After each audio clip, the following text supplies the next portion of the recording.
أعوذ بالله من الشيطان الرجيم. بسم الله الرحمن الرحيم. الحمد لله رب العالمين بارئ الخلائق أجمعين. الحمد لأهله والصلاة على أهله. الصلاة والسلام على سيد الأنبياء والمرسلين العبد المؤيد الرسولنا المسدد المصطفى الأمجد الحبيب الأحمد النبي الأمي المكي المدني السراج المنير الكوكب الدري صاحب الوقار والسكينة المدفون بأرض مدينة سيدنا ونبينا وشفيع ذنوبنا طبيب قلوبنا وحبيب نفوسنا ومولانا أبي القاسم محمد المصطفى وأهل بيته الأطيبين الأطهرين الأنجبين المعصومين المظلومين ورحمة الله على أحبابهم وأصحابهم وشيعتهم ومحبيهم ومواليهم أجمعين ولعنة الله على أعدائهم ومنكري فضائلهم وغاصبي حقوقهم من جوم عداوتهم إلى الآن ومن الآن إلى قيام يوم الدين وبعد يوم الدين. أما بعد فقد قال حق سبحانه وتعالى في القرآن. بسم الله الرحمن الرحيم. إن الله يأمر بالعدل والإحسان وإيتاء ذي القربى وينهى عن الفحشاء والمنكر والبغي يعظكم لعلكم تذكرون. صلوات بھیجیے خاندان فاطمہ.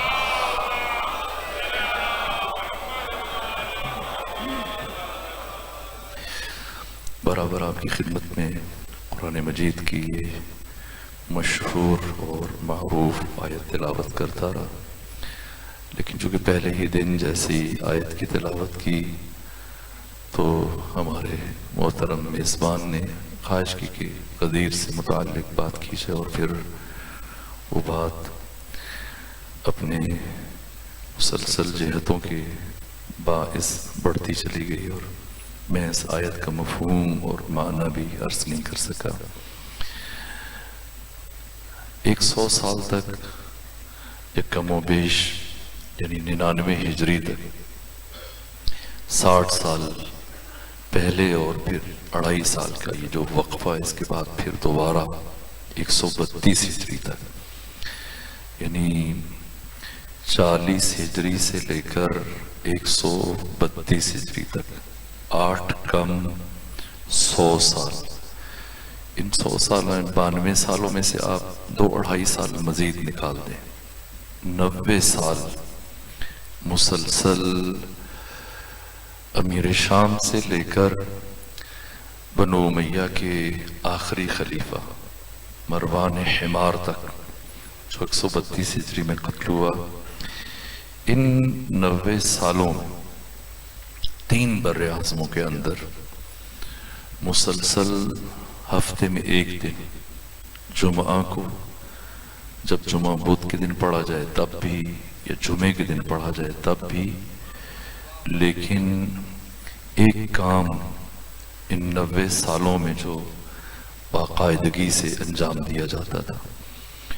اور اگر جمعے کا کوئی خطیب، کوئی مفتی اس سے پہلو تہی کرتا یا اس طرح سے جس طرح سے کہا جاتا، حضرت کی کردار کشی سے، لعنتان سے، سب و لعن سے پہلو تہی کرتا یا اس میں کمی کرتا، اس کو عہدے سے ہٹا دیا جاتا، کبھی قید کر دیا جاتا، اس کی جگہ کسی اور فرد کو یا اس کا وظیفہ بند کر دیا جاتا. ان مسلسل اب آپ خود سوچیں کہ نسلیں جوان ہوئی، ایک کے بعد دوسری نسل پروان چڑھی، بچے علی دشمنی میں جوانی تک پہنچے، جوان بڑھاپے تک پہنچے، بوڑھے مرے، نئی نسل آئی، اسی طرح سے 2 نسلیں کم سے کم علی کی دشمنی میں پروان چڑھائے گی۔ ان میں صرف 2.5 سال کے لیے 99 ہجری سے لے کر 101 ہجری تک بنو امیہ کے تمام خلفاء میں سے مروان بن حکم کا پوتا عبدالعزیز کا بیٹا عمر بن عبدالعزیز صرف 2.5 سال اس کے عہد حکومت میں اور عہد خلافت میں جمعے کے خطبوں سے یہ لعن طعن کا سلسلہ ختم کیا گیا۔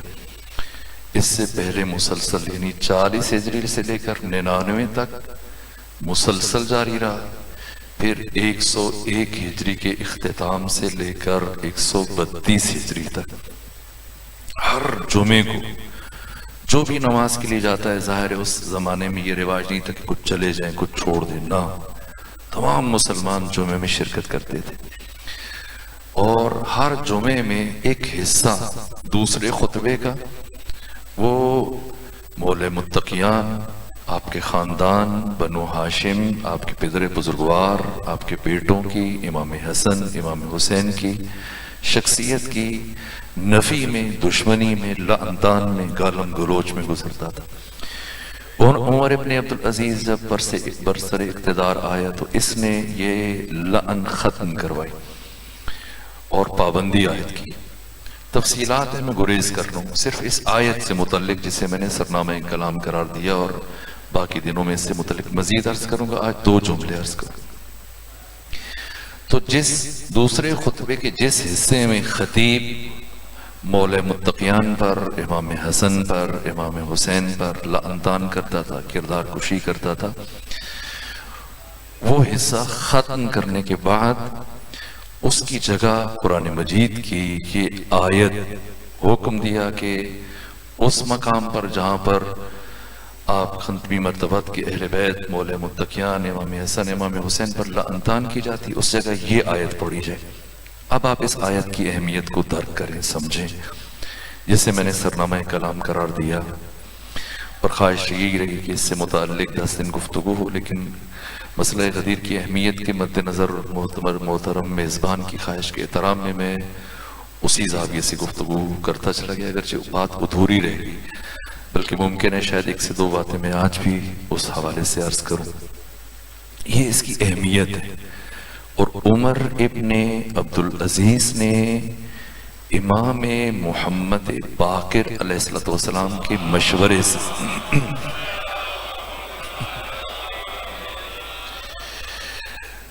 جب امام سے خود اپنے قاصد کو بھیجا، پوچھا کہ جو آپ کی جد کے اوپر میں لعن ختم کر رہا ہوں، اس کی جگہ میں کیا رکھوں خطبے میں؟ تو امام پنجم نے فرمایا کہ اس مقام پر آپ یہ آیت معین کرو، جو بھی خطباء ہیں جمعے کے، جو بھی مفتی ہیں، جمعہ پڑھانے والے ہیں، امام جمعہ ہیں، ان سے کہو کہ اس مقام پر یہ آیت پڑھا کریں۔ اب خود سوچیں، آیت مباہلہ ہے، آیت ولایت ہے، قرآن مجید کی دیگر آیات ہیں، سینکڑوں کی تعداد میں اہل بیت سے متعلق ہیں، مختلف صورتوں میں، لیکن کوئی سورہ کہہ دیتے، سورہ کوثر کہہ دیتے، کوئی آیت کہہ دیتے، لیکن نہ، پورے قرآن مجید میں سے 6236 آیتوں میں سے امام پنجم نے یہ ایک آیت منتخب فرمائی اور کہا کہ یہ پڑھا کریں، اور پھر یہ 2.5 سال تک مسلسل یہی آیت پڑھی جاتی رہی۔ اس آیت سے متعلق مفسرین اور علوم قرآن کے ماہرین اور قرآن شناس صف اول کی شخصیات، عطا مفسر قرآن صاحب تفسیر صافی، صاحب تفسیر نور الثقلین، انہوں نے یہ جملے لکھے کہ اگر قرآن کی 6235 آیتیں نہ ہوتی، محو ہو جاتی، اور صرف یہ ایک آیت بچ جاتی، تب بھی غور کرنے والا انسان یہ جان سکتا تھا کہ قرآن تبیان لکل شیء، اور علامہ محمد حسین طباطبائی فرماتے ہیں کہ اگر قرآن باقی کا قرآن ضائع ہو جاتا اور صرف یہ ایک آیت بچ جاتی تو میں پورے قرآن مجید کی تفسیر اس ایک آیت کے ضمن میں کر کے چلا جاتا۔ اب سمجھیں اس آیت کی وسعت، اس کی جامعیت، اس کی آفاقیت۔ میں دھیرے دھیرے آہستہ آہستہ پڑھ رہا تھا کہ ماتمی جلوس جب آ رہا ہے اس کے احترام میں کہ کوئی خلل نہ ہو، لیکن یہ ہے کہ امید ہے کہ آپ تک میری بات پہنچ رہی۔ یہ ایک پہلو میں اب ترجمہ عرض کروں۔ اس آیت سے متعلق معصوم سے پوچھا گیا کہ کیوں امام نے اس آیت کا حکم دیا، پورے قرآن مجید سے کیوں اس آیت کو منتخب کیا گیا؟ ان اللہ، بتحقیق اللہ، یأمر، حکم دیتا ہے، بالعدل، عدل کا، والاحسان، اور احسان کا، وایتاء ذی القربى، اور ایتاء ذی القربى کا۔ تین سے حکم دیتا ہے، تین سے متعلق، اور تین سے منع کرتا ہے۔ یأمر، عدل، احسان، ذی القربى۔ ینہا، نہیں کرتا ہے، روکتا ہے، کس سے؟ عن الفحشاء، بےہودگی، بدتہذیبی، فحشاء سے، والمنکر، برائی سے، والبغی، بغی، بغاوت، سرکشی سے۔ یعظکم، پروردگار تمہیں موعظہ کر رہا ہے، لعلکم تذکرون، تمہاری یاد دہانی کے لیے، شاید تم اس بات کو یاد رکھو۔ معنی مفہوم کسی حد تک پہنچا؟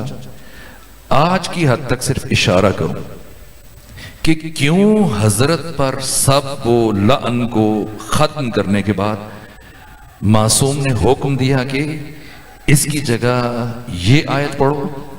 جب پوچھا گیا فرزند رسول یہ عدل سے کیا مراد ہے، احسان سے کیا مراد ہے، ذی القربیٰ سے کیا مراد ہے، فحشاء سے کیا مراد ہے، منکر سے کیا مراد ہے، باقی سے کیا مراد ہے، تین کا حکم دیا جا رہا ہے، تین سے روکا جا رہا ہے۔ تین جن کا حکم دے رہا ہے، ایک عدل، ایک احسان، ایک ذی القربیٰ، جن سے روکا جا رہا ہے، ایک فحشاء، دوسرے منکر، تیسرے بغی۔ یہاں پر عادل سے مراد معصوم نے فرمایا میرے دادا علی ابن ابی طالب علیہ السلام۔ اب سمجھنا ہے کہ امام پنجم نے کیوں، جہاں پر پیہم مسلسل سالہ سال سے کردار کشی ہو رہی ہے، اب اس آیت کی وسعت کو ہم درک کر سکتے ہیں۔ عدل سے مراد علی، احسان سے مراد میری دادی فاطمہ زہرا، ذی القربیٰ سے مراد امام حسن، امام حسین۔ خدا علی کا حکم دیتا ہے، فاطمہ کا حکم دیتا ہے، حسن و حسین کا حکم دیتا ہے کہ ان سے متمسک ہو جاؤ، ان کی اطاعت کرو، ان سے محبت کرو، ان کے آگے تسلیم ہو جاؤ، اور تین سے منع کرتا ہے، تین کی محبت، تین سے منع۔ جن تین سے منع کرتا ہے سب سے پہلے بے حیائی، بےہودگی، فحشاء، والمنکر، برائی، والبغی، سرکشی، ان تین سے نہیں کرتا۔ ان تین کا مصداق معصوم نے بتایا، ان تین کا مصداق بھی معصوم نے بتایا، لیکن شاید عرض نہ کروں، عاقل کے لیے اشارہ کافی ہے۔ اس لیے کہ امام حسین علیہ السلام سے علامہ باقر مجلسی نے بہاء الانوار کی 98 نمبر جلد میں یہ حدیث نقل کی کہ امام حسین فرماتے کہ القرآن علی اربعۃ اشیاء، قرآن 4 چیزوں پر مشتمل ہے، العبارہ والاشارہ واللطائف والحقائق۔ اس قرآن میں عبارت ہے، اس قرآن میں اشارے، اس قرآن میں لطائف ہیں، اس قرآن میں حقائق ہیں۔ عبارت، اشارے، لطائف، حقائق۔ تو حسین فرماتے ہیں خطیب نوک سنا، کس کا قرآن میں کتنا حصہ بنتا ہے؟ فرمایا العبارۃ فللعوام، عبارت عوام کے لیے، عوام کا حصہ اور حظ و نصیب قرآن میں اتنا ہے کہ بس پڑھ لیں اور ثواب حاصل کر لیں۔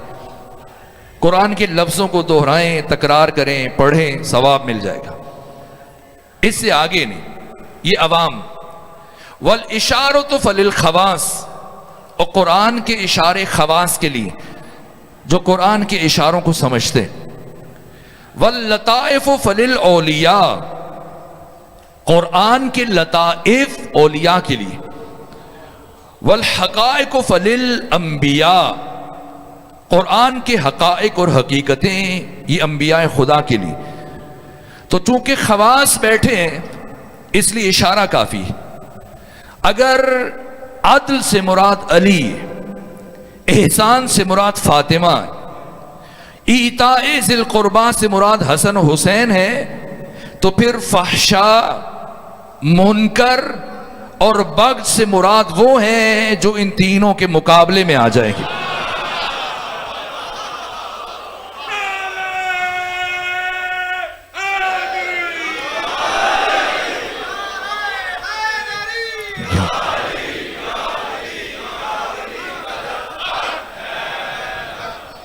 اگر ایک نام گنوایا جائے، 2 نام گنوائے جائیں، 3 نام گنوائے جائیں، کتنے دشمن ہیں علی کے، کہاں تک پہنچیں گے، کہاں تک گنا جائے گا، نہ شمار نہیں کیا جا سکتا۔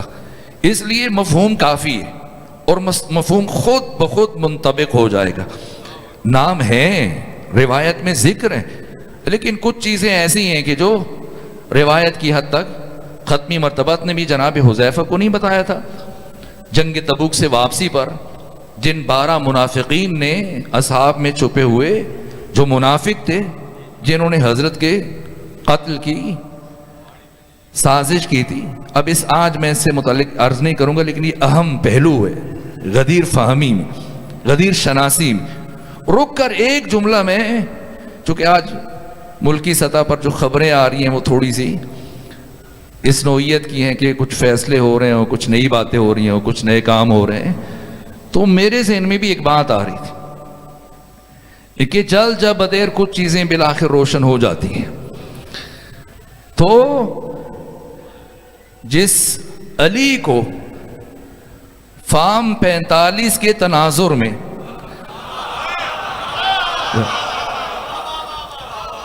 غدیر میں جن کی ولایت کا اعلان کیا گیا تھا، یہ فہم آپ اپنے پاس محفوظ رکھیں اور اسے سنبھال کے رکھیں اور اس کا ذکر کرتے رہیں برابر، اس لیے کہ کبھی نہ کبھی حقیقی نتائج آ سکتے ہیں، اور جس دن حقیقی نتائج آئیں گے اس دن اس آخری نعمت کا ظہور ہو جائے گا، جس دن فارم 45 کی تجسم امام زمانہ کی شکل میں اپنی ولایت اور حکومت قائم کریں گے۔ تب تک آپ فارم 47 چل رہا ہے، چلنے دیجئے، لیکن یہ 45 نمبر فارم اس کو خود سے الگ نہ کیجئے گا۔ کیوں تاکید ہے اس قدر غدیر سے متعلق؟ انسان حیران ہو جاتا ہے کہ عام دنوں میں 1 درہم خرچ کرنا، اگر آپ غدیر کے دن، یہ اہمیت ہے غدیر کی، یہ معصومین کے کلام کا اگر میں مستفاد عرض کروں تو وہ یہی فرمانا چاہتے ہیں کہ اس 45 نمبر فارم کو، پیغمبر نے بھی یہ فرمایا میدان غدیر میں، یعنی 1 لاکھ سے اوپر اصحاب ہیں، اس سے زیادہ اصحاب پیغمبر کی 23 سالہ زندگی میں کبھی جمع نہیں ہوئے، اس کے آدھے بھی کبھی جمع نہیں ہوئے۔ زیادہ سے زیادہ جو تعداد غزوہ تبوک کے موقع پر ہے 30,000 ہے، حنین میں 10 اور حنین کے بعد پھر تبوک میں 30,000 افراد، اور غدیر میں 1,00,000 کی کم ترین تعداد ہے، ورنہ بعضوں نے 1,20,000 لکھی ہے، 1,25,000 لکھی ہے، 1,40,000 لکھی ہے، 1,50,000 لکھی ہے، 1,50,000۔ اور یہ فارم کس کس نے اٹھا کے رکھے ہیں؟ انسان حیران ہو جاتا ہے، یہ غدیر کی عظمت ہے۔ غدیر کا انکار کرنا ایسے ہے گویا کوئی دن کے اجالے میں جب سورج نصف النہار پہ ہو تو کہ مجھے تو نظر نہیں آ رہا ہے۔ واقعاً غدیر ناقابل فراموش ہے، کس حد تک کہ 1,00,000 سے زیادہ، میں کم ترین تعداد پہ اکتفا کر رہا ہوں، 1,00,000 افراد غدیر میں موجود ہیں، اور 1,00,000 جو موجود ہیں انہیں ختمی مرتبت فرما رہے ہیں فل یبلغ شاہد الغائب، جو بھی تم میں موجود ہے اس پر واجب ہے جو موجود نہیں اس تک میری بات پہنچاؤ، اور جو تم میں باپ ہے صاحب اولاد ان پر واجب ہے کہ جا کر اپنے گھروں میں اپنے بیٹوں کو، بیٹیوں کو، نسلوں کو، اولادوں کو پہنچائیں۔ یعنی کم از کم 1,00,000 جو موجود ہے، اور جو موجود ہیں ان میں سے 500 وہ ہیں جو محدث ہیں، یہ کم از کم کی بات کر رہا ہوں، ہر صحابی حدیث نقل نہیں کرتا ہے، ہر صحابی سے حدیث نہیں چلی ہے، 500 راویان حدیث محدث، اور ان 500 میں سے 100 محدث راوی حدیث جس نے حدیث غدیر کو نقل کیا۔ اب سنیں، نماز، روزہ، حج، دیگر دین کے اصول، جزیات، کسی ایک لاکھوں موضوعات میں سے، اور جو اہم ترین موضوعات ہیں ان میں سے کسی ایک موضوع سے متعلق، حتی نماز سے متعلق اس تواتر سے احادیث نہیں پہنچی ہیں جتنی غدیر سے متعلق حدیث ہے۔ شیعہ کتابوں سے نہیں، منابع اہل تسنن، جو اہل تسنن کی بنیادی ترین کتابیں، محمد بن جریر طبری نے، جن کی وفات 310 ہجری میں ہوئی، کتاب الولایہ لکھی ہے جس میں 50 سے اوپر اسناد کو ذکر کیا، اور امام شمس الدین ذہبی جیسی شخصیت نے، امام اہل سنت، تعجب کیا ہے جب اسناد حدیث غدیر پر نگاہ پڑی۔ کوئی حدیث دنیا حدیث میں پیغمبر کی تمام حدیث میں سے اٹھا کے دیکھیں غدیر کی مانند، اس ایک حدیث سے متعلق اس کی مانند، اور ان 100 راویان حدیث میں سے آپ دیکھیں ایک حدیث، اب اس کو میں وضاحت نہیں کر سکتا، حدیث متواتر جس کا انکار ممکن نہیں ہے، اور حدیث متواتر اسے کہتے ہیں کہ جس کو 10 اصحاب، 10 یا 10 سے زیادہ اصحاب نقل کریں، اور یہ جن 100 افراد نے نقل کی ہے حدیث غدیر، ان سے یعنی آج تک ہر لڑی اسی طرح سے، ایسا نہیں کہ کسی ایک نے 100 سے، نہ، وہ 100 سے جو سلسلہ چلا ہے وہی حد تواتر تک، اسے ہم کہتے ہیں تعنعن، عن فلان عن فلان عن فلان۔ ایک مرتبہ یہ جوان بیٹھا ہے اور یہ مجھے کہے کہ میں نے ان سے سنا، انہوں نے ان سے سنا، یہ پیچھے یہ صف آخر تک، اور کوئی لڑی بیچ میں سے، اس لڑی میں سے ایک کڑی بھی سکپ نہ ہو، اور پھر یہ دوسری لڑی شروع ہو جائے، پھر یہ تیسری لڑی شروع ہو جائے، تو اس ایک سلسلے کا انکار کریں، دوسرے کا انکار کریں، تیسرے کا انکار کریں، چوتھے کا انکار کریں، کتنوں کا انکار کریں گے؟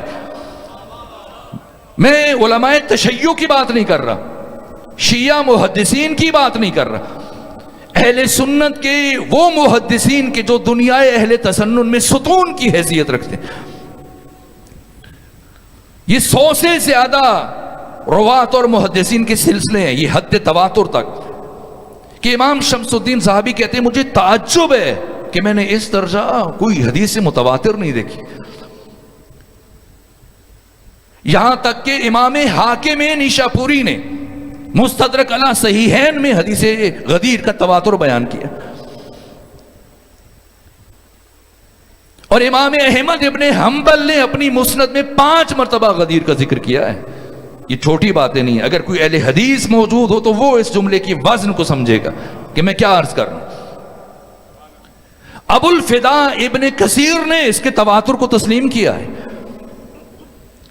ابن حجر ہیثمی المکی نے حدیث غدیر کے تواتر کو تسلیم کیا ہے.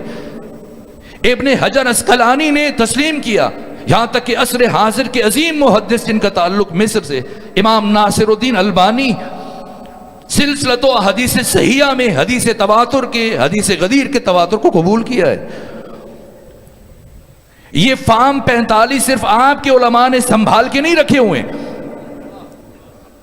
یہ خود 72 حلقے ہیں. ہر حلقے کے جو قریبی ذمہ دار افراد ہیں انہوں نے بھی سنبھال کے رکھے ہوئے. یہ غدیر کی انفرادیت ہے کہ حدیث غدیر ناقابل فراموش ہے اور کسی میں جرأت نہیں ہے کہ وہ انکار کرے. اس لیے آگے پھر سارا زور اس معنی پہ صرف کریں گے کہ مولا کا معنی یہ ہے. کوئی حدیث غدیر کا انکار نہیں کر سکتا. یہ غدیر کی اہمیت ہے. غدیر میراث تشیع ہے. غدیر وہ اساس اور بنیاد ہے جس پر مکتب تشیع کی عمارت استوار ہے.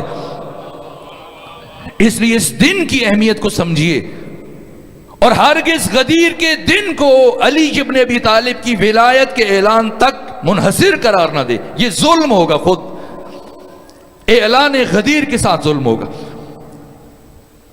اتنی تاکید کیوں ہے کہ اگر کوئی غدیر کے دن 1 درہم خرچ کرتا ہے، علی کے نام پر، علی کے بیٹوں کے نام پر راہ خدا میں انفاق کرتا ہے، تو یہ باقی دنوں میں 2 لاکھ درہم دینے کے برابر ہے. راز کیا ہے؟ یہ امام باقر فرماتے ہیں کہ جو غدیر کے دن ایک مومن کی طرف مسکرا کر دیکھتا ہے تو خدا قیامت کے دن اس کی طرف نظر رحمت اٹھا کے دیکھے گا. تو پھر یہ غدیر کیا ہے؟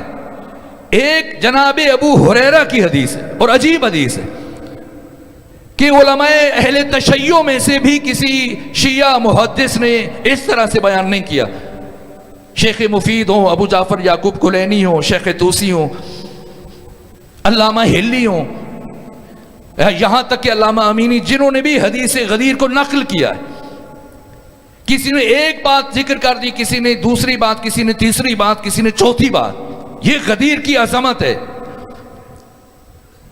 یہاں تک کہ کسی شیعہ عالم نے 4 باتوں کو ایک ساتھ اکٹھے بیان نہیں کیا. بہت سارے لوگ کچھ ناموں سے حساس ہو جاتے ہیں، لیکن میں حیران ہوتا ہوں. خود ابو ہریرہ جیسی شخصیت، انہوں نے جو حدیث غدیر نقل کی ہے، 4 باتوں کو ایک ساتھ کسی شیعہ عالم نے بیان نہیں کیا. ابو ہریرہ نے بیان کیا کہ اس دن پیغمبر گرامی اسلام نے علی ابن ابی طالب کی ولایت کا اعلان کیا. اس دن پیغمبر نے من کنت مولا فہذا علی مولا کا. اس دن آیت الیوم اکملت لکم دینکم واتممت علیکم نعمتی ورضیت لکم الاسلام دینا نازل ہوئی. اور اس دن خلیفہ ثانی نے علی ابن ابی طالب کو اس آیت کے نزول کے بعد یہ جملہ کہا کہ ہنیئا لکا یبن ابی طالب اصبحت وامسیت مولا کل مومن و مومنہ. اور جو چوتھا جملہ کہا ابو ہریرہ نے کہا کہ میں نے پیغمبر سے سنا ہے کہ جو اس دن روزہ رکھے گا، اس دن کا روزہ 60 مہینے. عجیب ہے، 60 دن نہیں، 60 مہینوں کے روزوں کے برابر ہے. یہ حدیث جناب ابو ہریرہ نے نقل کی ہے. لیکن جو حدیث میں نے اپنے منابع میں پڑھی ہے امام ششم سے، امام جعفر صادق سے، وہ فرماتے کہ انسان جس دن دنیا میں آیا اگر اس دن روزہ رکھنا شروع کرے اور قیامت کے دن، قیامت تک ہر دن بلا ناغہ روزہ رکھتا رہے، ان سب روزوں کا ثواب کم ہے، غدیر کے دن روزہ رکھنے کا ثواب زیادہ ہے. کیوں؟ راز کیا ہے؟ راز یہ ہے کہ اہل بیت ہم سے یہ چاہتے ہیں کہ اس دن کو فراموش نہ کیا جائے، اس دن کو زندہ رکھا جائے. یہ غدیر کی اہمیت ہے. اور چونکہ غدیر کو بھلایا گیا اور کربلا نتیجہ ہے غدیر فراموشی کا، اور اگر کوئی غدیر کو علی کی ولایت کے اعلان تک محدود کر رہا ہے، یہ بھی غدیر پر ظلم کر رہا ہے۔ اگر کوئی غدیر میں بیان ہونے والے مطالب کے مفہوم کو تبدیل کر رہا ہے، مولا کے معنی میں تصرف کر رہا ہے، یہ بھی غدیر پر ظلم کر رہا ہے۔ اور اگر کوئی غدیر کی ہویت پر اثر انداز ہونے کی کوشش کر رہا ہے، نادان دوست، وہ بھی ظلم کر رہا ہے۔ کسی بھی جہاں حساسیت ہوتی ہے، جہاں پر چاروں طرف سے دشمن کی تیر برس رہے ہوں، وہاں پر کوئی اپنا نادان اٹھے اور وہ بھی غدیر کے دن نماز عید جماعت کے ساتھ شروع کروا دے، یہ ظلم ہے۔ کوئی دین میں اس طرح کی کوئی حدیث نہیں ہے، قطعی طور پر کوئی حدیث نہیں ہے۔ اگر وہ سمجھتا ہے کہ اس کے ذریعے سے وہ غدیر کی اہمیت کو اجاگر کر رہا ہے تو یہ دین میں تصرف کر رہا ہے۔ یہ ایسا ہی ہے جیسے بہت سارے افراد دین میں بدعات شامل کر رہے تھے۔ جس طرح سے نماز تراویح کی اسلام میں کوئی حیثیت نہیں ہے، اسی طرح سے روزے غدیر میں اس طرح نماز پڑھنا اور پڑھانا کوئی حیثیت نہیں۔ اس کی عظمت کو داغدار نہ کیجیے۔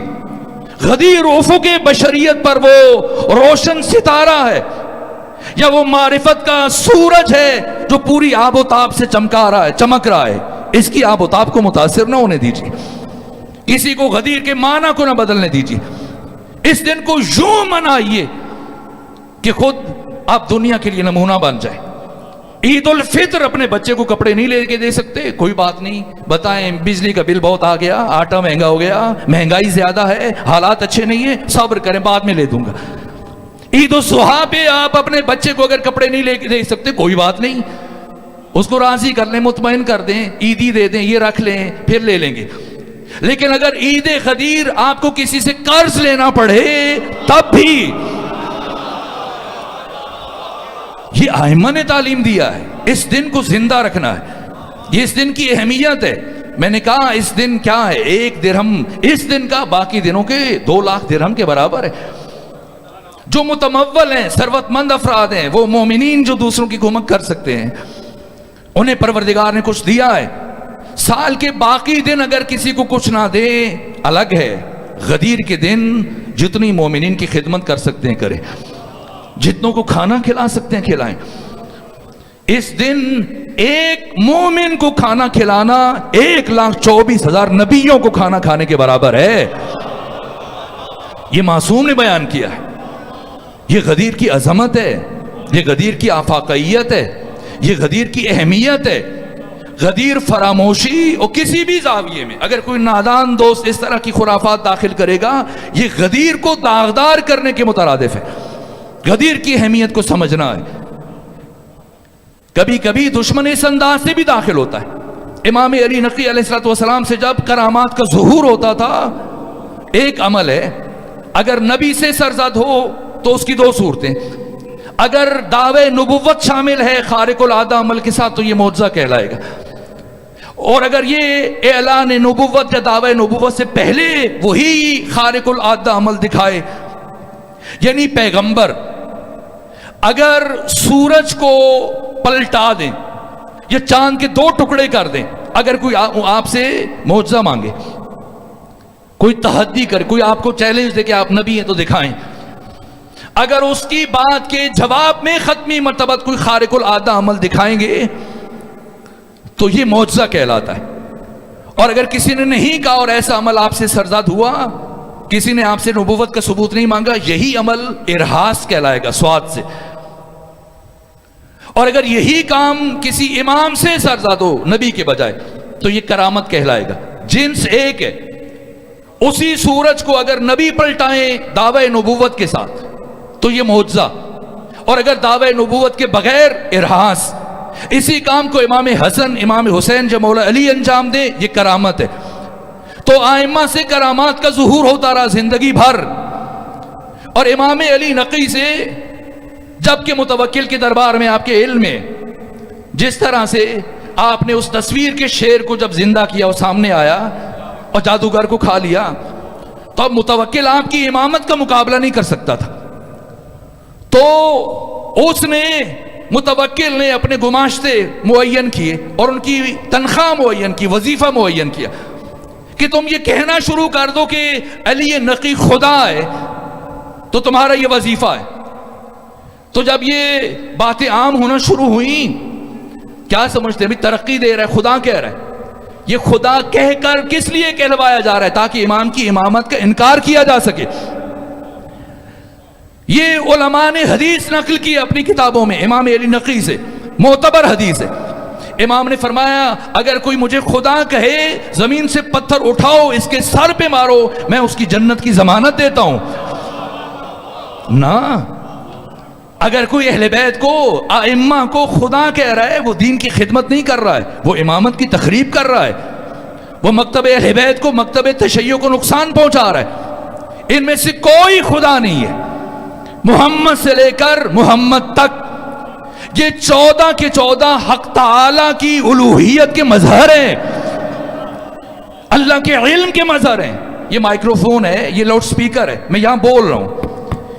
اگر میں ایسے ہٹ کے بولوں، اس سے اپنا دہن ہٹا کے بولوں تو میری آواز آپ تک نہیں پہنچے گی. اب میں بول رہا ہوں یہاں، تو کیا یہاں سے آواز آ رہی ہے؟ یہاں سے آواز نہیں آ رہی.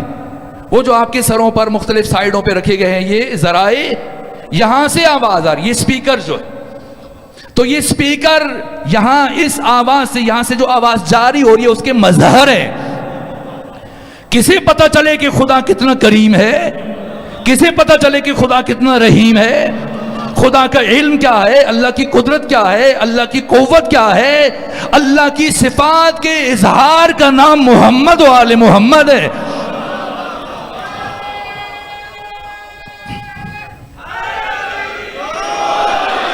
یہ 14 کے 14 اللہ کی تمام صفات کے مظہر تام ہیں.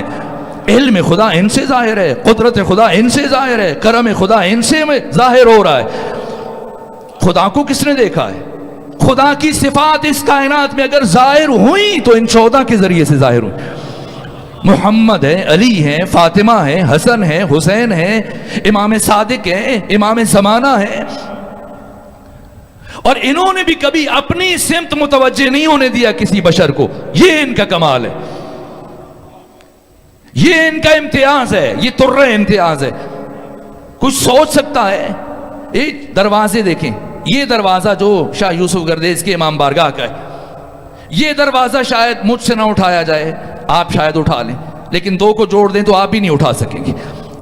اور ایسے اگر 400-500 دروازے اکٹھے کریں تو وہ قلعہ خیبر کے دروازے کی جسامت بنتی ہے، وزن بنتا ہے. یہ میں اندازے سے کہہ رہا ہوں کہ 70-80 افراد مل کر اگر کھولتے ہیں، بند کرتے ہیں، اور کم بھی کر دیجئے 20 کر دیں تو یہ کھولنے کی بات ہو رہی ہے. اٹھانا پڑ جائے، کتنے مل کے اٹھائیں؟ جسے 20 لوگ جس دروازے کو اٹھا نہ سکیں، اس دروازے کو دیکھنے میں تو علی بھی انسان ہے، لیکن اسی خیبر کے دروازے کو جب علی ابن ابی طالب اٹھانے کی بات تو نہیں ہے، اٹھایا ہے، زمین پہ پڑا ہوا تھا، زمین پہ پڑا تھا، نہیں، زمین پہ پڑا ہوا ہو اٹھانا یہ اور بات ہے. جب دروازہ خود قلعے کے اندر نصب ہو، اگر کوئی یہاں بہت طاقتور فرد ہے تو اس دروازے کو کھینچے اکھاڑے نہ، آپ مزدور بلائیں گے اور اسے کم سے کم 1 دن لگ جائے گا، اور برابر چینی اور ہتھوڑا لیے اس کو ٹھک ٹھک کرتا رہے گا 1 دن 2 دن، اور پھر جا کر اسے الگ کرے گا اور پھر گھسیٹے گا، کھینچے گا 1-2 افراد. قلعہ خیبر کا دروازہ جو قلعے کے اندر نصب ہے، اور اسے ایک جنبش دست سے علی ابن ابی طالب اکھاڑے، اور صرف اکھاڑے نہیں، اکھاڑنے کے بعد فضا میں اچھالیں، اور اچھالنے کے بعد جب لوگ علی کے چہرے کی طرف دیکھیں تو علی کہیں یہ دروازہ میں نے اپنی طاقت سے نہیں اکھاڑا، یہ تو اس کی دی ہوئی طاقت تھی.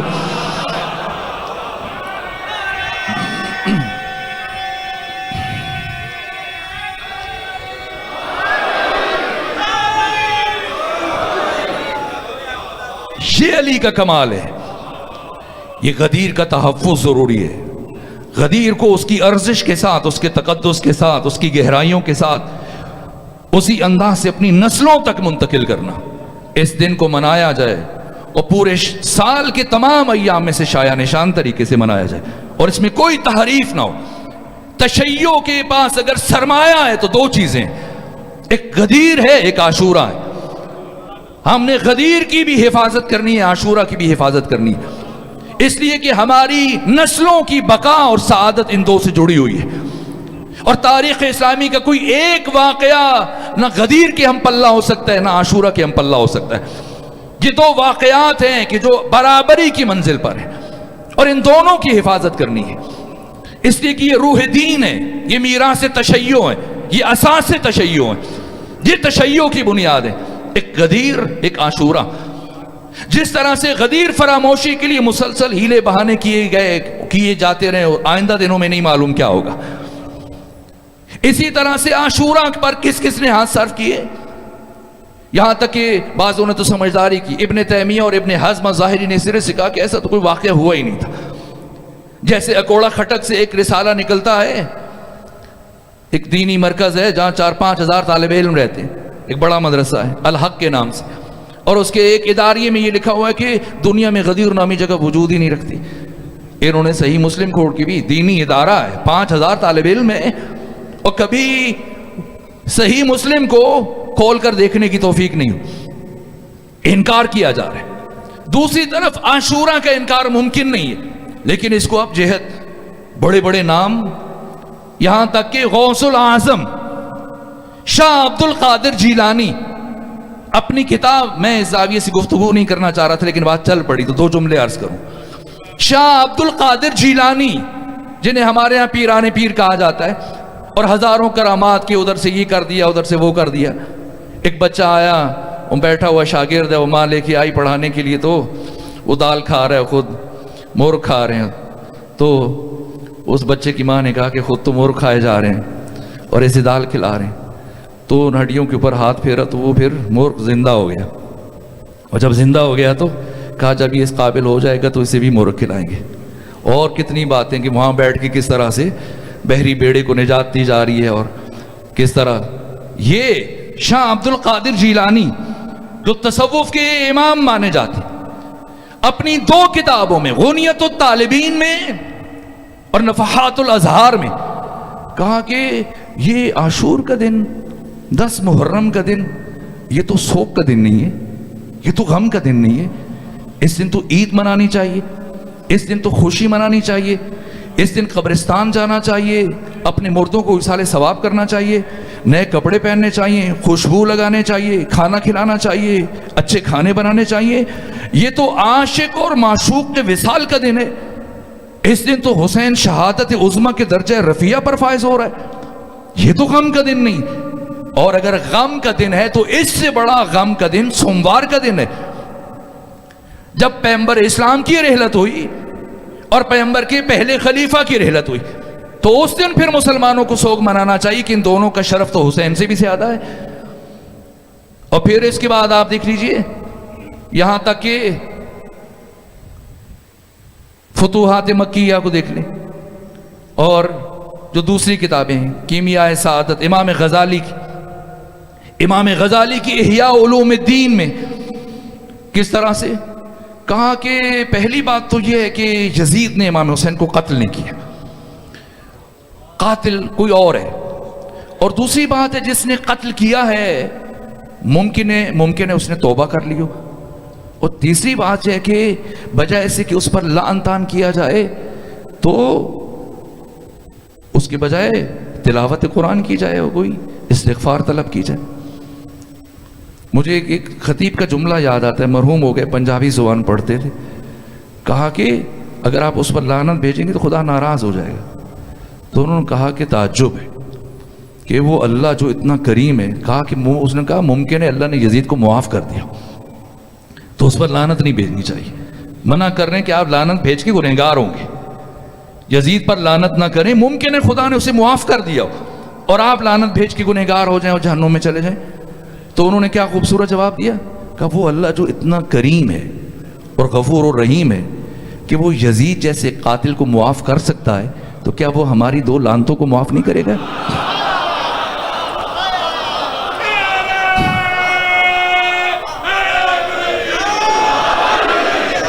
لیکن کس طریقے سے؟ اور یہاں تک کہ امام شمس الدین ذہبی نے لکھا کہ اس دن نہ قاتلوں کو نہ یزید کو برا کہنا چاہیے نہ اچھا کہنا چاہیے، ان کا معاملہ خدا کے سپرد کر دینا چاہیے۔ اور ابن تیمیہ نے لکھا کہ سرے سے یزید تو قاتل حسین نہیں ہے، یہ تو عبید اللہ ابن زیاد کو صرف یزید نے یہ کہا تھا کہ حسین کو حکومت نہ قائم کرنے دینا، تو اس نے قتل کیا، اور بعد میں یزید نے اس کے کردار سے برات کی۔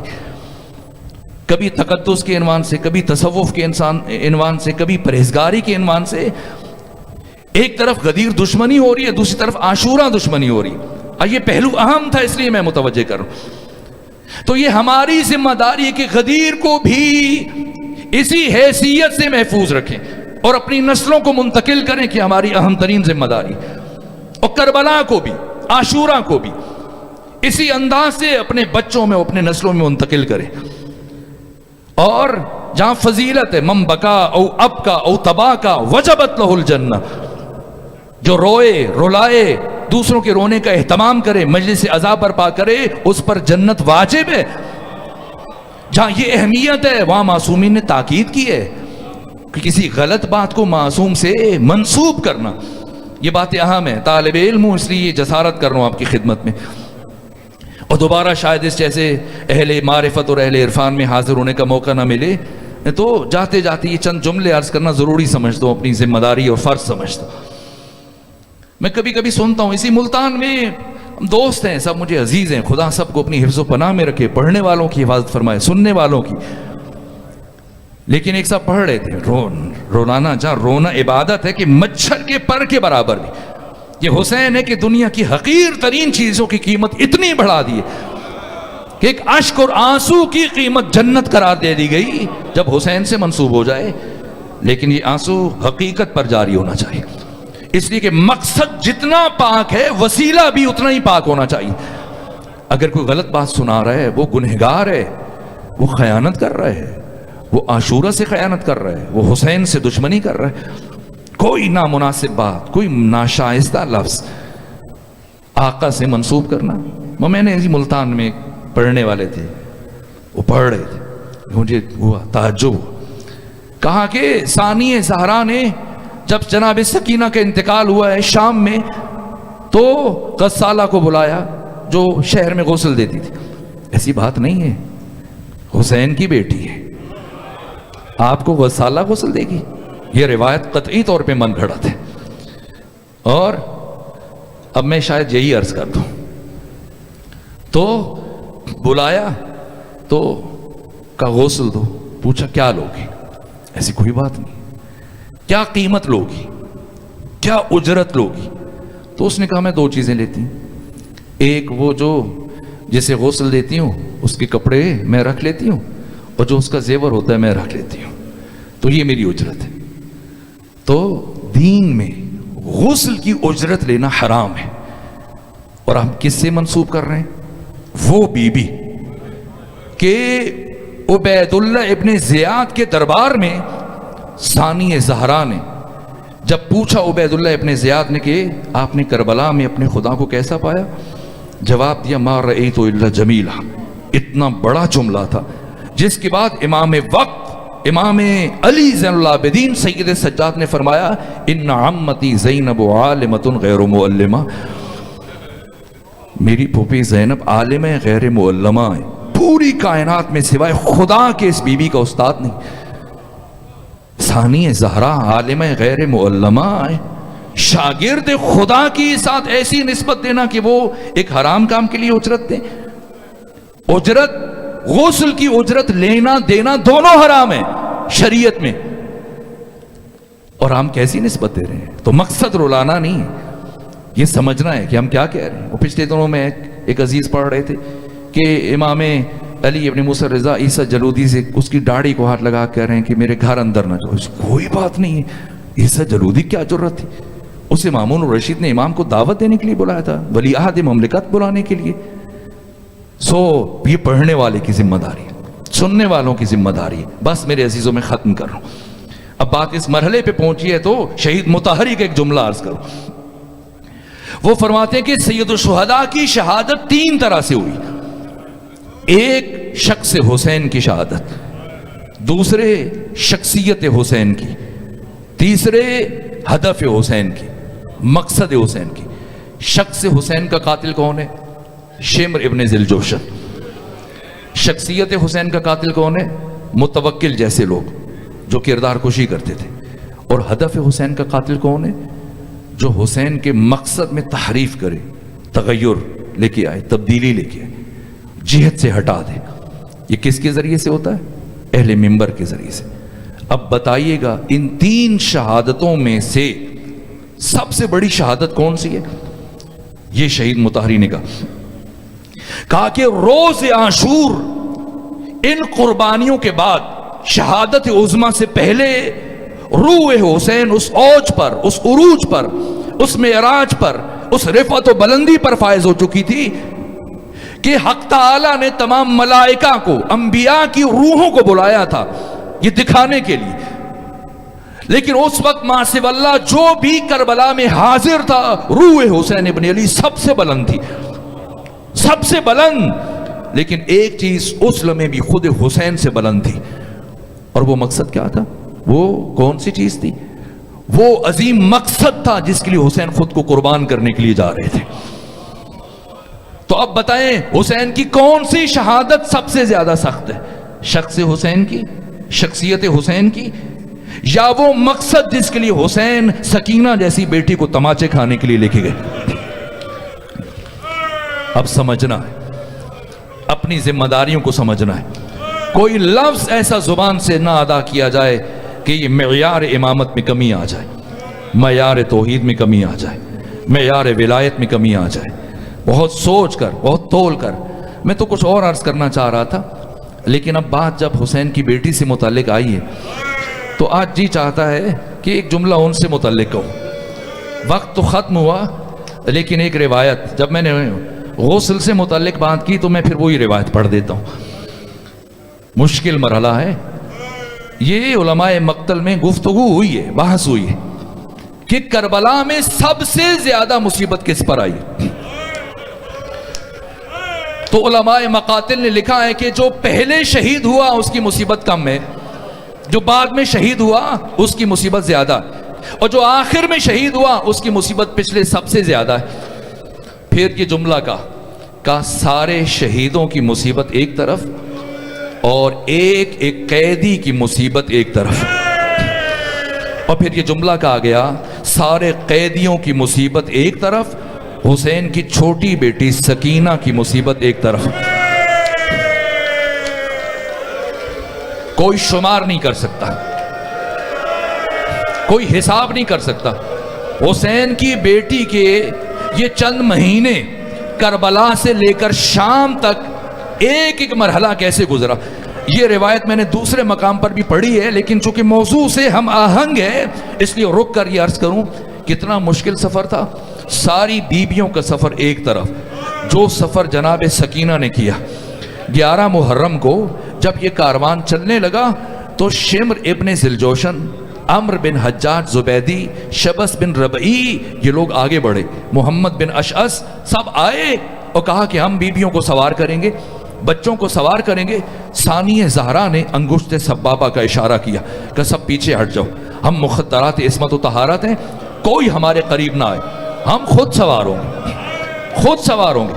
خود ثانیہ زہرا نے ایک ایک بیوی کو سوار کیا، ایک ایک بچے کو سوار کیا، ایک ایک بچی کو سوار کیا، سید سجاد کو سوار کیا، سب سے آخر میں امام حسین کی چھوٹی بیٹی سکینہ کو سوار کیا.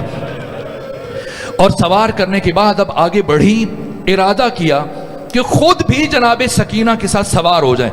شمر ابن ذی الجوشن یہ حرام زادہ، اس سے متعلق میں تفصیلی گفتگو کروں گا. ان کرداروں سے متعلق بھی جو کربلا میں آپ کے سامنے آئے، وہ سپہ سالار کن خاندانوں سے تھے، کہاں سے آئے تھے. ان میں سب سے کثیف ترین کردار روز عاشور شمر ابن ذی الجوشن، قاتل حسین، جو آقا کے سینے پر سوار ہوا تھا، جس نے گستاخیاں کی تھی. ایک مرتبہ یہ غصے سے کھول رہا تھا کہ مجھے علی کی بیٹی نے کیوں روکا تھا. ایک مرتبہ آگے بڑھا، آگے بڑھ کے کہا کہ علی کی بیٹی، میں اس بچی کے ساتھ کسی اور کو سوار نہیں ہونے دوں گا. ثانیہ زہرا نے فرمایا اس بچی نے کبھی محمل پر اکیلے سفر نہیں کیا، کیسے ممکن ہے کہ بے کجاوا اونٹ پر یہ بچی سفر کر سکے؟ یہ بچی اکیلے گر جائے گی، یا میرے ساتھ سوار کرو، یا اس کی ماں ام رواب کے ساتھ سوار ہو جائے، یا سید سجاد کے ساتھ، یا کسی اور بی بی کے ساتھ سوار کر دو۔ کہ نہیں، یہ بچی اکیلے سفر کرے گی۔ کہا میری بیٹی گر جائے گی؟ کہ نہ، علی کی بیٹی، میں ایسا انتظام کروں گا کہ آپ کی بچی نہیں گرے گی۔ سنیں گے اس شقی نے کیا کیا؟ اس نے رسی کا ایک ٹکڑا اٹھایا،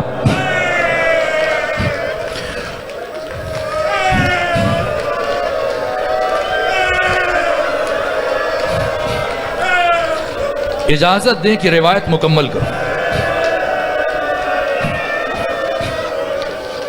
رسی کا ٹکڑا اٹھایا اور اس رسی کا ایک سرا جناب سکینہ کے ایک پاؤں کے ساتھ باندھا، اور اس رسی کو اونٹ کے نیچے سے گزار کر دوسرا سرا بی بی کے دوسرے پاؤں کے ساتھ باندھ دیا، اور قافلے کو روانہ کیا۔ قافلہ چل پڑا، منزلیں طے ہونے لگی، شہروں سے، دیہاتوں سے، آبادیوں سے، صحراؤں سے، جنگلوں سے، میدانوں سے یہ کاروان گزر رہا ہے، سفر ہو رہا ہے، یہاں تک کہ جب یہ شام سے قریب پہنچا تو رات کے آخری حصے میں یہ رسی مسلسل اونٹ کی جلد سے رگڑ کھاتی رہی، کمزور ہوتی رہی، اور ایک مرحلے پر پہنچ کر رات کے آخری حصے میں یہ رسی کھل گئی، ٹوٹ گئی، اور جب رسی ٹوٹی تو سکینہ اونٹ کی بلندی سے زمین پر گری۔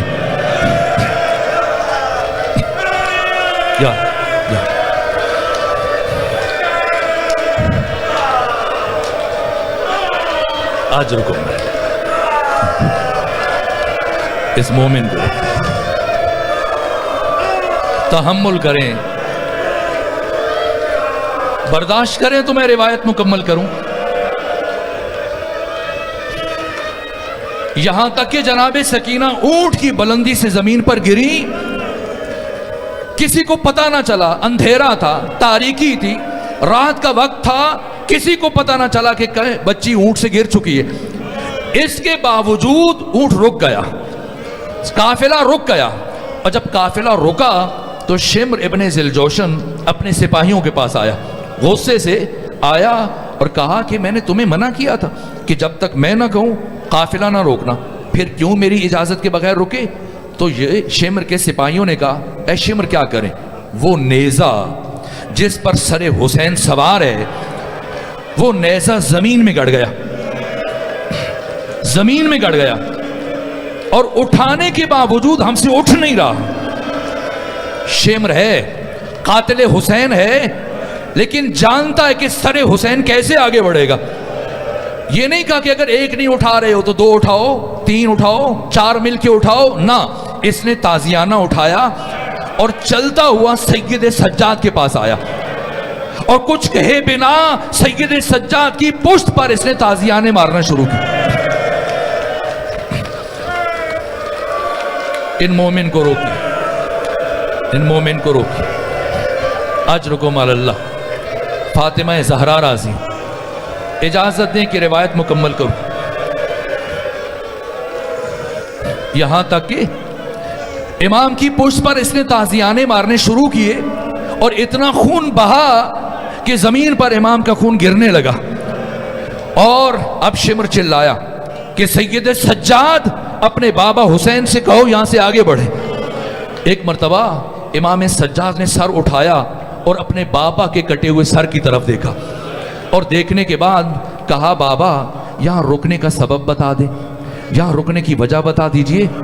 پوچھا، لبھائے حسینی میں جنبش پیدا ہوئی، فرمایا ارے سجاد میری سکینہ پیچھے جنگل میں گر گئی ہے۔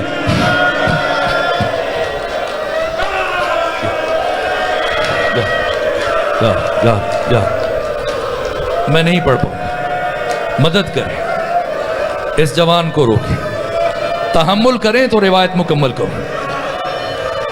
سجاد میری سکینہ جنگل میں گر گئی ہے، اور جب تک میری سکینہ نہیں آئے گی میں یہاں سے آگے نہیں بڑھوں گا۔